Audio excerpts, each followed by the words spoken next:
ఆయన administration king అయ్యా ఒక రకంగా చెప్పాలంటే. అంటే తెలుగుదేశం అభిమాని కాదు, అడ్మినిస్ట్రేషన్ ఎప్పుడు కూడా డిపెండ్ అపాన్ అడ్మినిస్ట్రేషన్ మీద అడ్మినిస్ట్రేటర్ మీద ఆధారపడి ఉంటుంది. ఆయన అడ్మినిస్ట్రేటర్ పని ఆయన చేస్తాడు, చేపిస్తాడు.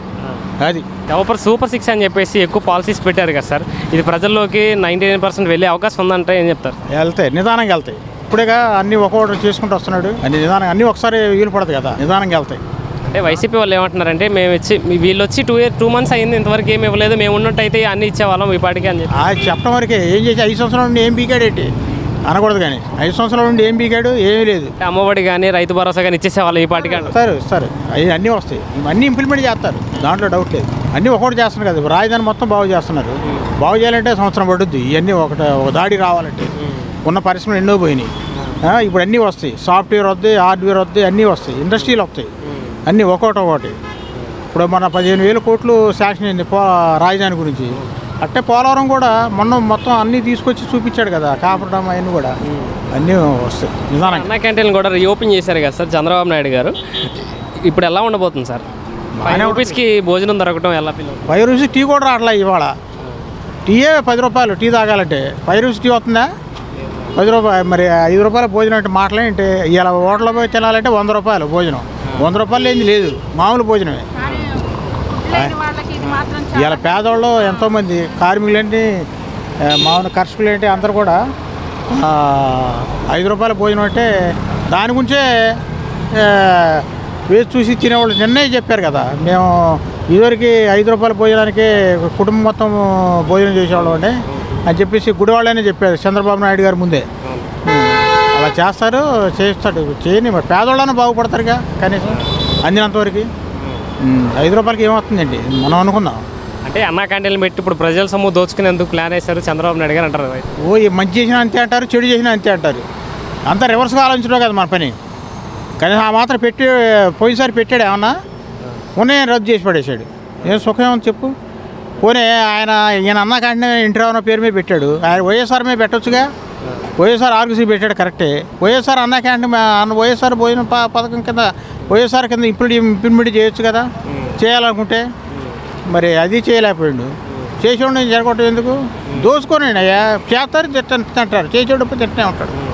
అది తింటామనే కాదు, చేస్తాం, సర్వీస్ చేస్తాం. సర్వీస్ చేయడం మాటలు ఏంటి? సార్ జగన్ మీద వ్యతిరేకత లేదని అంటున్నారు కదా సార్ జగన్ గారు. ఎందుకు లేదు, ఆయన అంటాడు. ఇప్పుడు నేను తప్పుడు వస్తున్నాయా, నేను మంచివాడిని చెప్పుకుంటాను, నేను మంచివాడిని చెప్పుకుంటాను. మరి అవతల కూడా అంతే అంటారు కదా, నేను మంచివాడిని అంటారు. ఏది చేసింది? భూములు దోసుకున్నారు పేదవాళ్ళు, ఎక్కడ పడితే అక్కడ. నీ పొలం తీసుకుని ఆడి పేరు రాయించుకోండు. ఇవన్నీ చాలా ఎన్ని వేల ఎకరాలు రిజిస్ట్రేషన్ అన్నీ దోసుకున్నారు. మరి ఇవన్నీ ఎక్కడి నుంచి వస్తాయి? ల్యాండ్ టైటిలింగ్ యాక్ట్ కూడా రద్దు చేశారు కదా సార్, అది ఉంటే ఎలా ఉండేది అంటారు? ఉంటే ఎందుకు ఉంటుంది? ఇంతే ఉండదు ఇక. నీ భూమిని నా పేరు మీద రాసుకోవటం, నా భూమి నీ పేరు మీద రాసుకోవటం, ఇదంతా ఎంతవరకు సమస్య? ఏదో తాతలు తల్లున్నాడు భూములు అయ్యి మామూలుగా ఏంటి? అంటే 2 నెలలు అయింది రాష్ట్రంలో అరాచకం సృష్టిస్తున్నారు, రెడ్ బుక్ రాజ్యాంగం సృష్టిస్తున్నారు అని చెప్పేసి అంటున్నారు సార్ జగన్ గారు. అవి సడన్గా అనుకునే మాటలు అవన్నీ ఎన్ని చేసినా కూడా అట్లనే ఉంటారు. అన్నీ ప్రజాహిత వ్యతిరేక విధానాలు ఇష్టాసానికి చేశారు కాబట్టి దాన్ని తీసుకొచ్చి దాన్ని ఇంప్లిమెంట్ చేస్తున్నారు. అది అంత తప్పేం లేదు. అంటే ఫైనల్గా పవన్ కళ్యాణ్ గారి గురించి అడిగితే ఏం చెప్తారు సార్? ఇటువరకు 2 చోట్ల ఓడిపోయారు, ఇప్పుడు పోటీ చేసిన ప్రతి చోట గెలిచారు. ఆయన పంచాయతీరాజ్ శాఖ తీసుకుని కూడా పంచాయతీరాజ్కి గతంలో 100 రూపాయలు, 250 రూపాయలు గణతంత్ర దినోత్సవానికి కానీ లేకపోతే స్వాతంత్ర దినోత్సవం వేడుకలకు కానీ ఇచ్చేవాళ్ళు. ఇప్పుడు 10,000 చేశారు. అది గ్రామాల్లో అక్కడ ఖర్చు పెట్టుకోవడం కానీ, మామూలుగా అక్కడ అన్ని పథకాలు ఇంప్లిమెంట్ చేయడం కానీ. మరి డబ్బులు ఎవరిస్తారు? గ్రామాల్లో ఎవరు కదా, ప్రెసిడెంట్ దగ్గర ఉన్నాయి. పోయినసారి ఏం చేశాడు జగన్? ఉన్న నిధులే ఆయనకి పంచాయతీ సొమ్ముగా నిధులు సెంట్రల్ గవర్నమెంట్ ఇస్తేనే దాన్ని డైవర్ట్ చేసుకుంటాం, స్టేట్ గవర్నమెంట్ డైవర్ట్ చేసుకుని ఆయనే వాడుకుంటాం. రాష్ట్రానికి ఖర్చు పెట్టుకుంటాం, రాష్ట్రానికి ఖర్చు పెట్టుకోండి, సొంతానికి ఏ విధంగానే ఖర్చు పెట్టుకుంటాం. మరి అలాంటప్పుడు మరి ఈ కేటాయిస్తే ఈ విధంగానే కొంచెం చేస్తారు, కొంత కాపురం కొంత. ఆయన పవన్ బాగా చేస్తాడు. అంటే పవన్ కళ్యాణ్ పనితీరు మీద మీకు నమ్మకం ఉందంటే ఏం చెప్తారు సార్? నమ్మకం ఉందండి.